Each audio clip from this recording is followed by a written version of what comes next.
Hello, my name is CJ Holmes, and this is my first ever video blog. I'm going to be discussing a scene from The West Wing, Season 2, I believe. Might be Season 3, I should check. But a scene that discusses, or that has the communications director, Toby Ziegler, discussing an idea, the idea being the World Trade Organization and the idea of free trade, and discussing that under his sort of auspices of how he constructs a communication message on behalf of the White House or in any sort of point he's trying to make in a speech.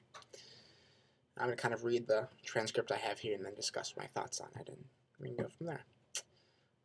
Toby is speaking, and he says, "You want the benefits of free trade? Food is cheaper. Food is cheaper, clothes are cheaper, steel is cheaper, cars are cheaper, phone service is cheaper. You feel me building a rhythm here? That's because I'm a speechwriter and I know how to make a point. It lowers prices and it raises income. You see what I did with lowers and raises there? It's called the science of listener attention. We did repetition, we did floating opposites, and now you end with the one that's not like the others. Ready? Free trade stops wars. And that's it. Free trade stops wars, and we figure out a way to fix the rest. One world, one peace. I'm sure I've seen that on a bumper sticker somewhere." And then he continues to discuss with the other person in the scene the nature of whether or not he should present this message to this crowd of unruly protesters. But aside from the interesting discussion of the World Trade Organization, free trade in general, I found it very interesting that the way that they presented the idea of communicating within a speech or communicating a message. Specifically, if you do a Google search for the science of listener attention, you don't come up with any sort of referenced topic. You just come up with lots of blogs referencing this part from the West Wing and then connecting it to some other scientific principles within marketing. But there's no actual science of listener attention. It's based on things in real life. But Aaron Sorkin, the writer and creator at this time in the series, he just made it up. And I think it's really interesting that when you think about proving a point and how people do it, how to communicate, those 3 points, they're very, I mean, it's kind of the difference between a successful speech and one that's not. The hammering of the point, the repetition, that's very important. If you don't repeat yourself, things go in one ear, out the other. Floating opposites, it retargets after the sort of haze of focusing on one loop of continuing subjects. And then that sort of ending clincher, the one that's not like the others, it's a beautifully crafted message, really.